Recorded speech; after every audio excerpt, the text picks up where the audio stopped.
There we go. All right. All right, I'll call the meeting to order here at 7:02 p.m. for the special meeting on August 7th, the Bold Board of Education. Roll call, we have all 7 board members present, and Jim Menton as ex officio member as superintendent. So would everyone please stand and we'll say the Pledge of Allegiance. I Pledge allegiance to the flag of the United States of America and to the republic for which it stands, one nation, under God, indivisible, with liberty and justice for all. All right. Our mission as a Bold School Board is to provide all learners in the Bold community an education designed to develop the creativity, character, confidence, and skills essential to flourish in a changing global society. We have the agenda in front of us. Is there a motion to approve the agenda? So moved. Is there a second? Second. It's been moved by member Bowen and seconded by member Sheehan to approve the agenda. Is there any discussion on the agenda? Anything else? Okay, hearing none, we'll move to vote to approve the agenda. All in favor, say aye. Aye. Opposed, nay. Motion carries. The agenda is approved. Thank you for those who've come to the meeting. We have 1 guest, 2 administration, plus 2 individuals from Nexus with us this evening, as we'll be discussing the potential referendum election resolution. And welcome to those who are joining us online through the live session. So with that, we'll move into new business. So the first item under new business is to approve a resolution for a November 7th, 2023 referendum election. This would require reading the resolution. So with that, I will read it. Certification of minutes relating to special election. The issuer, Independent School District number 2534, Bird Island, Olivia, Lake Lillian, Minnesota. The governing body is school board. Kind, date, time, and place of meeting. A special meeting held on August 7th, 2023 at 7:00 p.m. at the district office. Members present would be Buchtel, Bowen, Johnson, Benson, Jacobs, Sheehan, and Frank. Members absent, none. And the documents attached. So minutes of said meeting, including resolution relating to determining the necessity of issuing general obligation bonds and calling a special election thereon. I, the undersigned, being the duly qualified and acting recording officer of the public corporation referred to in the title of this certificate, certify that the documents attached hereto as described above have been carefully compared with the original records of said corporation in my legal custody from which they have been transcribed, that said documents are a correct and complete transcript of the minutes of a meeting of the governing body of said corporation, and correct and complete copies of all resolutions and other actions taken and of all documents approved by the governing body at said meeting. And that said meeting was duly held by the governing body at the time and place and was attended throughout by members indicated above, pursuant to call and notice of such meeting given as required by law. Witness my hand officially as recording officer on August 7th, 2023. Our school district clerk would sign that. So this would be the resolution itself. Member Sheehan.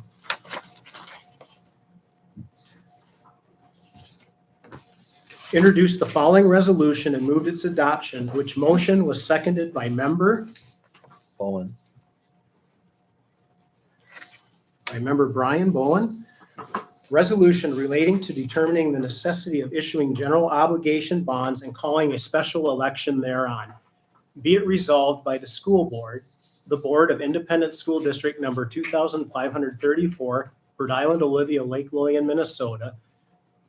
the school district, in parentheses, as follows. It is hereby found, determined, and declared as follows. 1, the board has investigated the facts and does hereby find, determine, and declare that it is necessary and expedient pursuant to Minnesota statutes, chapter 475, to issue general obligation school building bonds in an amount not to exceed $39,950,000 for acquisition and betterment of school sites and facilities, including, but not limited to, various deferred capital maintenance projects at the Olivia and Bird Island schools. Number 2, the project described in paragraph 1 have been submitted to the Commissioner of Education of the state of Minnesota for review and comment. Said projects and such submission are hereby approved by this board. The actions of the school district's administration in applying to the Minnesota Department of Education for the Commissioner's review and comment and taking such other actions as necessary to comply with the provisions of Minnesota statutes, section 123B.71, as amended, are hereby directed, authorized, approved, and ratified in all respects. The board's determination to hold the election to authorize the issuance of bonds is contingent upon receiving A, a favorable review and comment, or B, an unfavorable review and comment subject to the board's reconsideration by resolution of construction of the projects and the board's determination to proceed with such construction and approval by 60% of the voters voting in the election to approve the issuance of the bonds pursuant to Minnesota statute section 123B.70 subdivision 4. When the commissioner's review and comment is received, the clerk is authorized and directed to publish a summary of the review and comment in a legal newspaper of general circulation in the school district, not less than 48 nor more than 60 days before the special election date, and the school district will hold a public meeting on the review and comment prior to the date of the election. 3, the question on the issuance of the bonds shall be submitted to the qualified electors of the school district at a special election, which is hereby called and directed to be held on Tuesday, November 7th, 2023, between the hours of 7:00 a.m. and 8:00 p.m. Number 4, by its ordered date, August 1st, 2023, the District Court in Kandiyohi County, Minnesota, designated and authorized for use by the school district in this special election the following combined polling places and the precincts served by the polling places.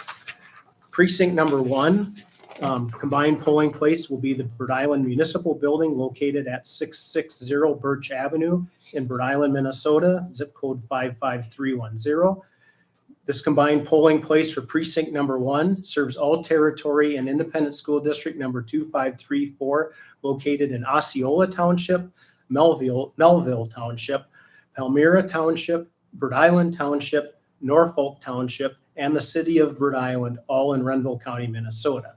Precinct number 2, combined polling place, the Olivia Public Library, located at 405 South 10th Street in Olivia, Minnesota, zip code 56277. This combined polling place for precinct number 2 serves all territory and independent school district number 2534, located in Winfield Township, Kingman Township, Troy Township, Henryville Township, and the city of Olivia, all in Renville County, Minnesota. And the third precinct, number 3, combined polling place will be the Lake Lillian City Center, located at 145 Lakeview Street in Lake Lillian, Minnesota, zip code 56253. This combined polling place for precinct number 3 serves all territory and independent school district number 2534, located in East Lake Lillian Township, Lake Lillian Township, Roseland Township, and the city of Lake Lillian, all in Kandiyohi County, Minnesota. Number 5, the clerk is hereby authorized and directed to cause written notice of the special election to be A, provided to the county auditor at least 74 days before the date of the special election, B, provided to the Commissioner of Education at least 74 days before the date of special election, C, posted at the administrative offices of the school district for public inspection at least 10 days before the date of the special election, and D, published in the official newspaper of the school district once each week for at least 2 consecutive weeks with the last publication being at least 1 week before the date of the special election. The notice of special election shall be prepared in substantially the following form. And the form is listed. It's the notice of special election, Independent School District number 2534, Rhode Island, Olivia, Lake Lillian, Minnesota. And it says, notice is hereby given that a special election has been called and will be held in and for Independent School District number 2534, Rhode Island, Olivia, Lake Lillian, Minnesota, on November 7th, 2023, between the hours of 7 o'clock a.m. and 8 o'clock p.m. to vote on the following question. School district question, approval of school building bonds. The question reads, shall the Board of Independent School District number 2534, Rhode Island, Olivia, Lake Lillian, Minnesota, be authorized to issue general obligation school building bonds in an amount not to exceed $39,950,000 for acquisition and betterment of school sites and facilities, including, but not limited to, various deferred capital maintenance projects at the Olivia and Rhode Island schools. Then in bold under that, it says by voting yes on this ballot question, you are voting for a property tax increase. The polling places and precincts served by the polling places for the special election will be as follows. The precinct number 1, the combined polling place at the Rhode Island Municipal Building, located at 660 Birch Avenue, Rhode Island, Minnesota, 55310. The combined polling place for precinct 1 serves the territory and Independent School District number 2534, located in Osceola Township, Melville Township, Palmyra Township, Rhode Island Township, Norfolk Township, and the city of Rhode Island, all in Renville County. Precinct number 2, the combined polling place, Olivia Public Library at 405 South 10th Street, Olivia, Minnesota, 56277. This combined polling place for precinct number 2 serves all territory in Independent School District number 2534, located in Winfield Township, Kingman Township, Troy Township, Henryville Township, and the city of Olivia, all in Renville County, Minnesota. And precinct number 3, the combined polling place at the Lake Lillian City Center, 145 Lakeview Street, Lake Lillian, Minnesota, 56253. This combined polling place for precinct number 3 serves all territory Independent School District number 2534, located in East Lake Lillian Township, Lake Lillian Township, Roseland Township, and the city of Lake Lillian, all in Kandiyohi County, Minnesota. All the qualified electors residing in the school district may cast their ballots at the polling places listed above during the polling hours specified above. A voter must be registered to vote to be eligible to vote in the special election. Unregistered individuals may register to vote at the polling places on election day. And that's dated August 7th, 2023, and that will be signed by order of the school board clerk, assuming passage. Item number 6. The clerk is authorized and directed to acquire and distribute such election materials as may be necessary for the proper conduct of the special election. If an optical scan voting system is being used, the clerk shall comply with the laws and rules governing the procedures and requirements for optical scan voting systems. The clerk is authorized and directed to acquire and distribute such election materials and to take such other actions as may be necessary for the proper conduct of the special election, and generally to cooperate with election authorities conducting any other elections on that date. The clerk and members of the administration are authorized and directed to take such actions as may be necessary to coordinate this election with other elections, including entering into agreements with appropriate municipal and county officials regarding preparation and distribution of ballots or ballot cards, election administration, and cost sharing. Item number 7, the clerk is authorized and directed to cause a printed ballot for the question to be prepared in accordance with Minnesota statutes, section 205A.08 subdivision 5, and the rules of the Secretary of State for use at the special election.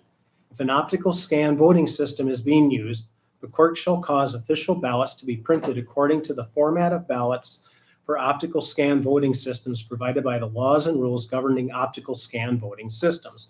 The clerk is further authorized and directed to cause a sample ballot to be posted in the administrative offices of the school district for public inspection at least 4 days before the date of the special election, and to cause 2 sample ballots to be posted at each polling place on the date of the special election, and to cooperate with the proper election officials to cause ballots or ballot cards to be prepared for use at said election.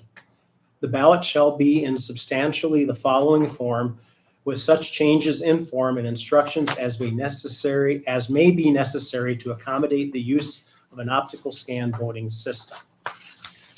And then it shows a sample of the special election ballot.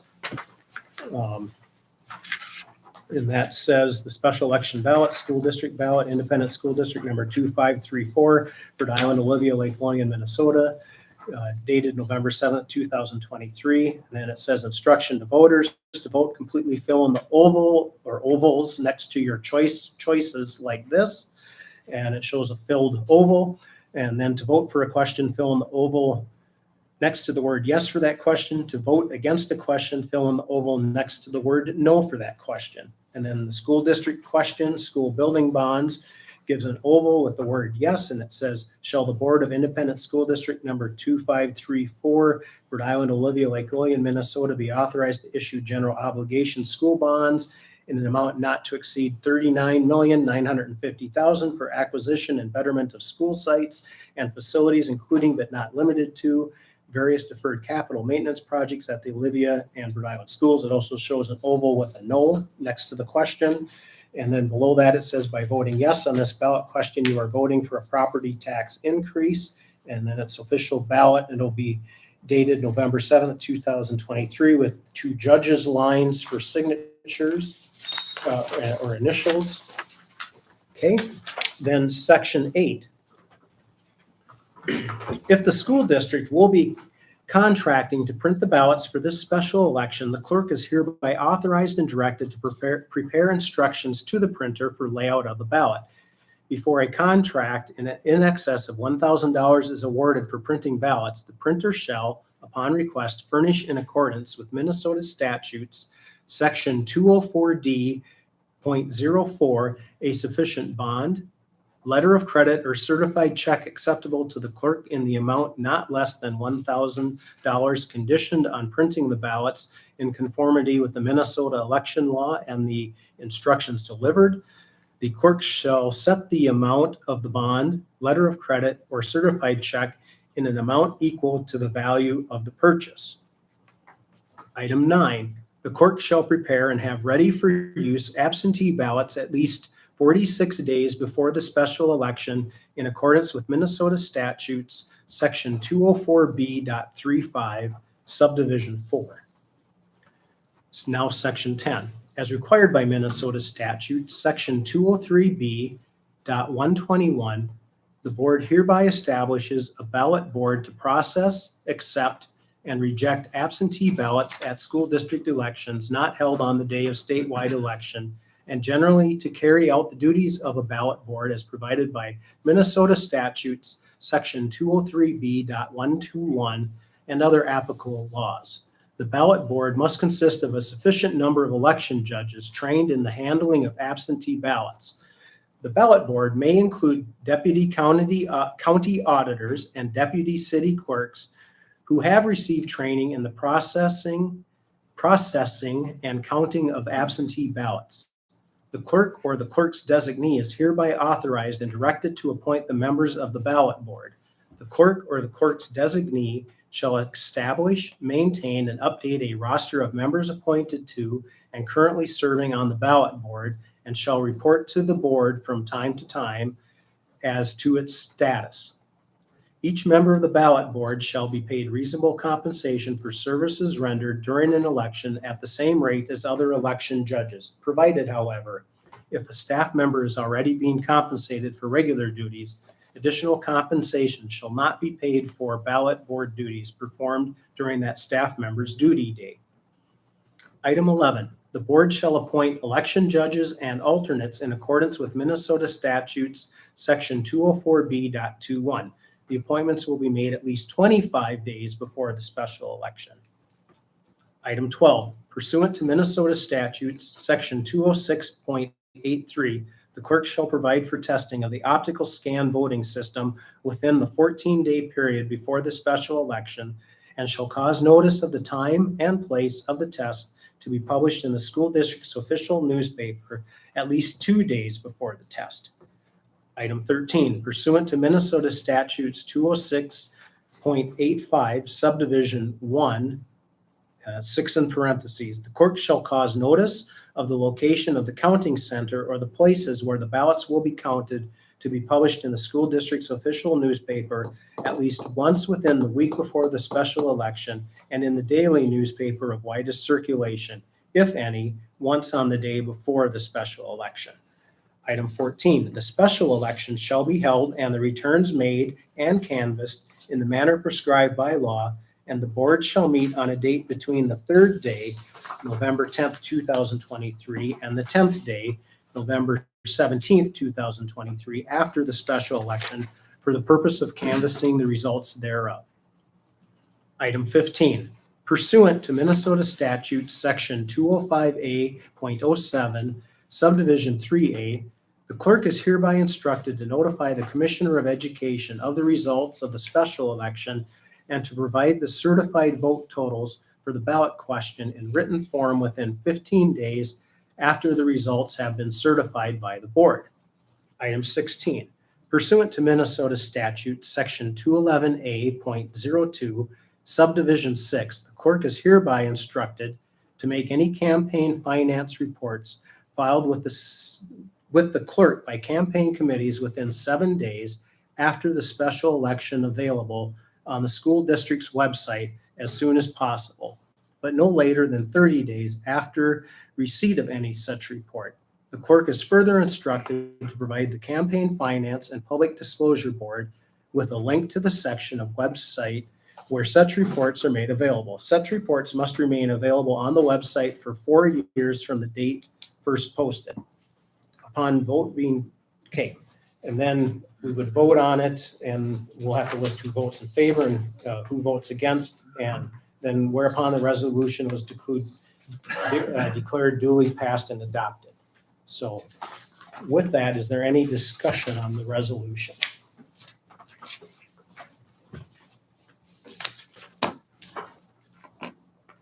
On this resolution itself, Yes. and this will be preliminary right before we vote? Or are we going to make a motion and then be able to discuss? So there's a motion on the table with this resolution as Okay. read. All right, so I have some comments I'd like to make about the resolution.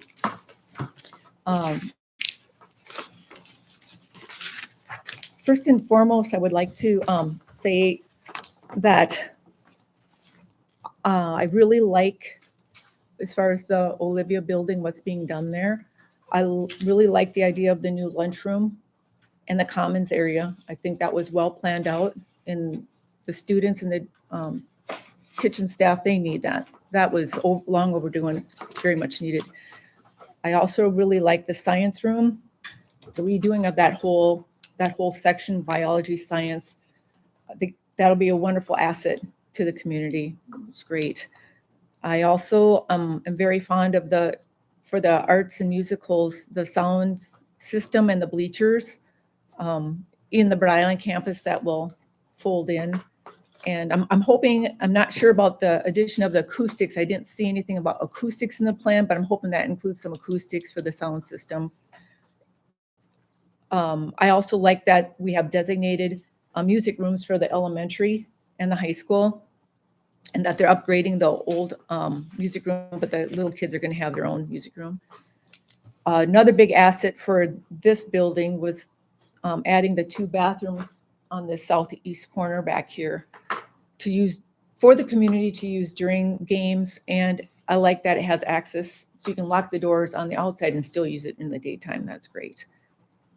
I also think that another asset is the extra wrestling room, since the other one's going to be completely gone. And the fitness area, I know lots of kids that love to come in and do workouts early in the morning, and that's great. I think it's wonderful. For myself as a board member, I'm going to vote against it, and I want you to know the reasons why. Okay. When I was looking through some of the stuff that we've gone through, there were 12 facility committee meetings this last year to plan for this. The part that I have a hard time with is that we had 0 board session work sessions, school board work sessions to complement the 12 facilities. I was hoping we could, along with those guys planning, that every time they planned or talked about something, that we could have a work session, because we're talking millions of dollars. This is not just simple money. This is huge, big community money. And I think, as myself, and I'm speaking for myself as a board member, I felt like my due diligence I feel more complete if we could have had board work sessions alongside of those facilities all through the process. I am still uneasy about the roofs with the 12-year going through the company. I'm nervous about that because at the end of 12 years, I'm wondering what's going to happen when we have maybe 1 or 2 roofs that need complete replacement at that point, and not the patch job, but complete replacement. What kind of money we're going to have in reserve? Could I just speak to that real quick? So you want to continue your comments, or Can I just Yeah, finish, no, go ahead. please? Yep. Okay. The other thing I'm uneasy with is not having a maintenance plan for long-term. Since we're going to be bonding our LTFMs, our long-term facility maintenance monies, and our COVID ESSER dollars, using those, because I think there are people out there that don't realize that the track is not going to be included in this referendum, that the playground and the drainage is not included in here. That's going to be on the backside of and over and above the $39,950. And if we're going to use our LTFM funds and our COVID ESSER dollars, which I don't even know where we stand with that yet. We're still waiting for that report from Amy. She was going to get that to us. What has all come in, what has been spent, and where it's been spent, and what's left to come in. Tying up all those dollars makes me nervous that we don't have this long-range plan, because even if it's a new building, things go awry. There are leaks. Even in brand new buildings, there'll be roof leaks and other issues. We need to have a 15-year plan where we sock some money away for those. We have teachers looking right now for negotiations. They would like to see some increases in their wages, so we're going to need dollars for that. I do not even know what the budget is for that. We need to be able to have money going forward for them also. Right now, we are operating in the red as a school district, and we need, just to run the school district, we need an operational. Every month, it shows that our revenues, our expenses are over our revenues. So we're going to need an operational levy just to help keep things floating. One thing that was frustrating for me also were when we did the walkthroughs through the 2 buildings, we really had a poor turnout. If we had 15 to 20 people max, that was doing good. And that had staff in there. It had Nexus. It had some of us board members, but hardly any of the public came. And I just feel like, I don't know where we went wrong with the advertising on that it would have been nice to just have more community members come in and actually see the plans that we are working with. Another thing is the elementary classroom. There's no change in size for them. I don't know if the teachers and people are actually aware of that, but we're still going to have our same old classrooms. They're going to be painted and new lighting and fixtures, but they're still going to have those little teeny classrooms that a lot of the teachers are really upset when we moved them over here, that their classrooms were so small.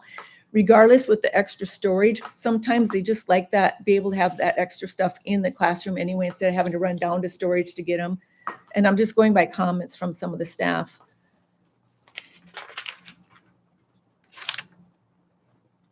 One second here. Also, before the May 3rd meeting, Nexus was asked to come up with a basic no frills plan for both buildings. When we came to the May 3rd meeting, there wasn't a different plan for Rhode Island other than tearing down that 3-story in the east wing. I asked several times throughout the whole process to show a bare bones Rhode Island plan with keeping the lunchroom, the kitchen where it was at, and the offices, instead of moving all that. Yes, the 3 stories going down no matter what, it had to go down. just replacing the whole east wing, just seeing that what the price was on that. I just wanted to see that. That was never, I just felt like when I went to some of the facility committee meetings, every time I would ask for something, it fell on deaf ears, and other people asked for things, and they've got their questions answered. And I'm almost done. So also, as a finance committee, a year ago, we sat and we designated $400,000 to fix the roof in Bird Island. And granted, I know we were going through this whole process.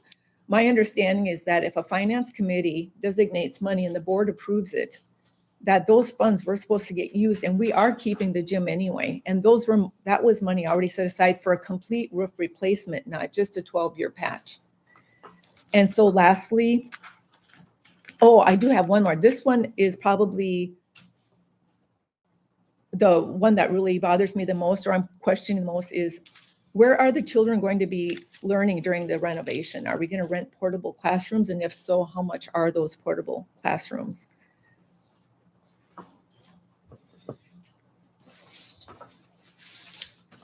Just a second. So with that being said, we're all supposed to vote our conscience. And I respect every single one of you, your own opinion. I really do. So to vote my conscience tonight, I'm going to vote against it. And I just wanted you to see why. Just a couple things with, you asked about the roofs. We're going to be able to save that LTFM dollars because we're not going to be spending the LTFM dollars like we normally would. So I've been working with Brent. We're going to absolutely be able to save up enough money that we're not now going to be spending on annual maintenance to use towards those roofs. So I'm not concerned about it. And we talked about the $400. I think it was closer to $450,000. We still have that reserve. Somebody had a citizen contact me because they had heard that we I don't know where it came from, but they said that we no longer have the money reserved and that we're going to use it towards a drainage project. And nobody's ever even spoke about that. So I don't know where that came from, but so I'm not worried about the roofs. I feel confident with Nexus and with this company that's going to come in and fix up and then re-warranty those roofs. It doesn't make sense to spend that on a brand new roof when they can re-warranty it right now. So again, I'm not concerned about that. It would be nice, being on the finance committee, to be part of the discussion to come up with that long-term maintenance plan. So we as the finance people can actually see in going forward, since, Have our input. yeah, we need our input. That's why we're on that committee. That'll be a huge job, in my opinion, of the finance committee and maintenance committee. If it will or won't, but assuming it passes, it would be a huge job of those two committees to be working together now to put our LTFM money plans and the maintenance plans long-term in place. And I know Nexus, I've had a discussion with them. They can provide maintenance plans for us, make sure everything is scheduled out. I do know with the roofs, it's up to 12 years, so we don't necessarily have to warranty a roof for 12 years. We could warranty it for 6 years to help offset our maintenance and our LTFM and our work we need to do so that we can properly get everything scheduled and accounted for. One last comment also is that, and just for the record, when I was down at the state school board convention, and I went to talk to the exhibitors about several different things for the school, I visited with two contractors from IEA, the guys that came out and did the air quality in the school in Bird Island. And I asked them, I said, how many schools have you guys closed due to mold? I'm just curious. He goes, we have yet to close any school due to mold. he said that if we were to do that, we'd have to close brand new schools because he said there's mold in brand new schools.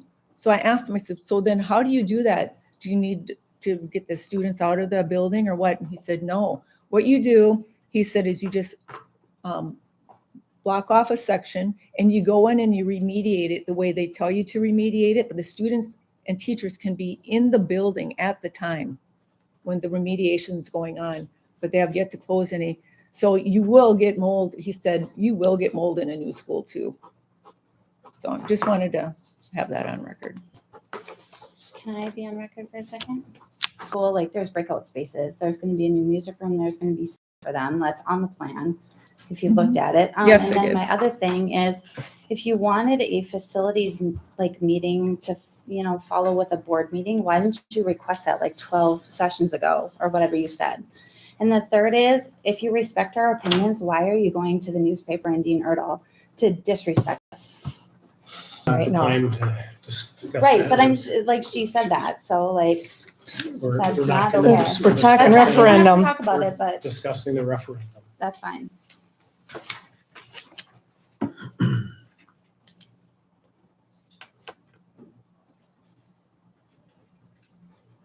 We did at one point ask for a work session twice. We did twice ask for a work session to go through some of that as a board, and it did get let go. So, for the record. My thinking on the work session, some of it after each facilities gathering will be that the first time that this all went through, they had the board would get together and they would meet and the board made decisions on what the next step was going to be or what we should do. And the community saw that as the board's making all the decisions on this. I think this referendum is better because the board stayed out of the way and let the community make most of the decisions on this. And then the board just has to support what the community thinks is the right thing. Anybody in our community could be on that facilities committee. Everybody had the option. Everybody had the option to walk through the schools, not just this time, but the very first time too. And the people that walked through, very similar, same amounts. I would love to have more people go through. I would love it if more people wanted to come see it. Apparently it's not the same for them as it is for everybody. But it wasn't limited to who could come and who couldn't come. The doors were open. Everybody knew about it. The word was put out to everybody. That's all I can say about that. So me as a board member, I was happy with the way that it went with the facilities committee, the people that were on it from the community. I respect that their decisions because they saw it another way the first time. They were the ones making a lot of the decisions and helping the people decide. And they're going to be the ones that help us improve our school for our children. So personally, this is just my opinion. I was pleased that there wasn't more board domination of the discussion. And I don't think it's a domination of discussion. I just think it would have been nice to have just us sit here and visit what do we need, what do we want, things like that. Because I felt like that's 7 of us. we had those meetings, but it wasn't just us here sitting in a little section talking about it, saying, what would we like to see? But that's what I'm saying. That's what we did the first time. It didn't go very well.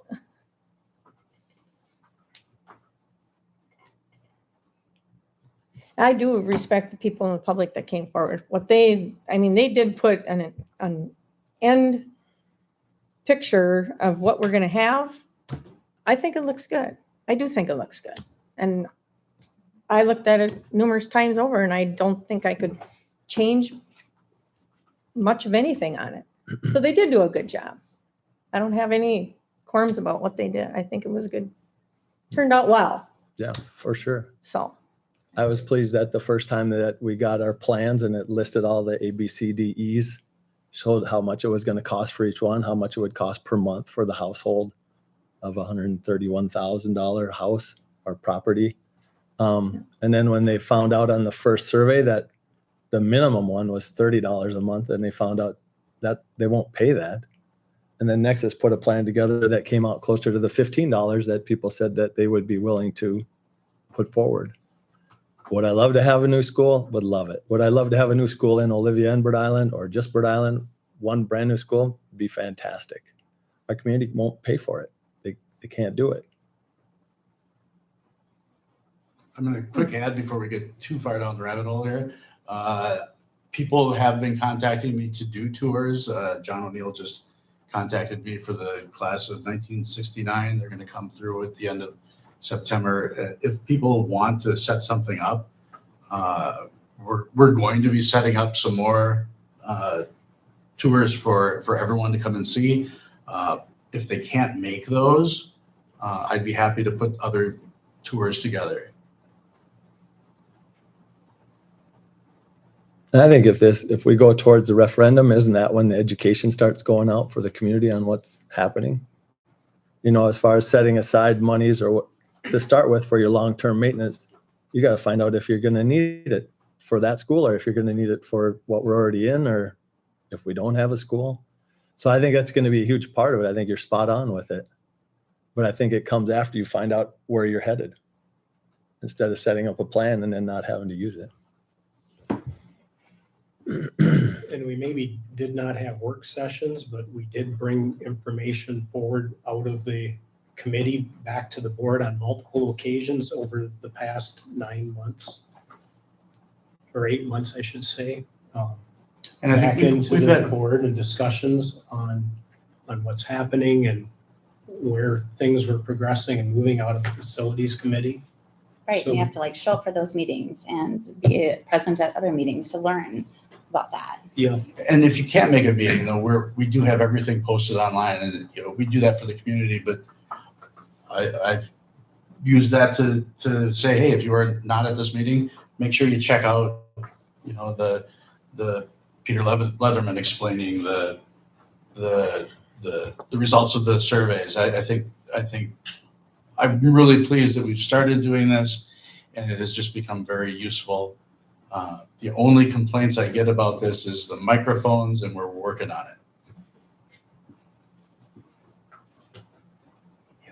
it. I saw a post and I asked the young man if I could share this, but he's involved in musical and the theater program for the district, and he gave me permission to do this. And Maddox said to me, or he posted that he's been very involved, and he's found a family with musical, and we're putting some money into the Bird Island facility to help with and Teresa, you talked about this as one of the positives too, on your comments of putting money into the performing arts program. And he said he's taken time, he's not spending as much playing games and video games, but he's putting his energy into place, and we're able to provide that for a school, as a school board, with this potential bond referendum. And it's those things where you have an impact on not only that student, but it'll be every student in the district with what's being asked for in this bond referendum. And that to me says a lot when we talk about our mission statement and what we're trying to do as a board and where we're trying to move our district.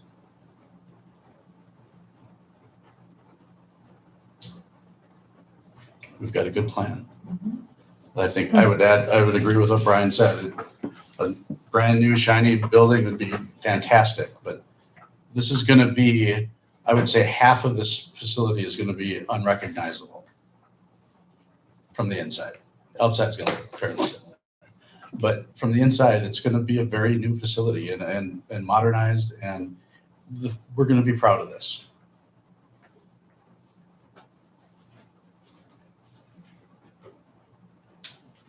So where do the kids go during construction? Your place. Right Right now. So hold on. Brett, would you come up to the microphone, Yeah. please? And you don't have to move the microphone. I So- can adjust it the right camera here. really close to the screen. Great question. State who you are. Oh, sorry, Brent Jones of Nexus Solutions. We will put together a phasing plan once the board decides to move forward or not. Preliminarily, it looks like as long as we have access to 2 summers of construction, we will not have to displace students. in the event we would have to displace for a little while, we would get the west side of Bird Island HVAC taken care of and possibly displace a few grades for a few months at a time, use it as swing space. Right now, it doesn't look like we need to do that. You are blessed with having that space. And if it was renovated and had good air quality and good temperature control and all that, you would have that luxury. So that's what we're looking at right now. So right now, I don't think we're going to need to. Thank you. Thank you. Anyone else have any discussion or comments they want to make?